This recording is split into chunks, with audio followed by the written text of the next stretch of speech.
ખજૂરભાઈ ભગવાનનું માંગુ મારા ઘરે આવ્યું? ખજૂરભાઈ ભગવાનનું માંગુ મારા ઘરે મારી દીકરી માટે?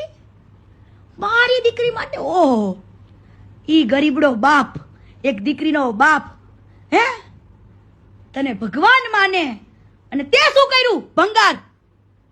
આ દીકરીના બાપ જોડે ગદ્દારી કરી. અરે 43 વર્ષના ડોહા, એ ભંગાર 43 વર્ષના ડોહા, તે શું કર્યું?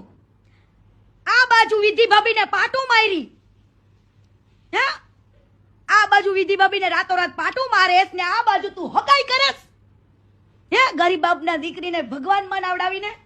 કે ભગવાન જોડે હું મારી દીકરીનો નાની એવી ફૂલ જેવી દીકરીને તારા હાથમાં આપું છું? મને વાંધોય નથી હો. તે ભલે લગ્ન કર્યા હોય પણ વિધિ ભાભીને પાટું માર્યું ને એટલે તું ક્યારેય સુખી નહીં થા.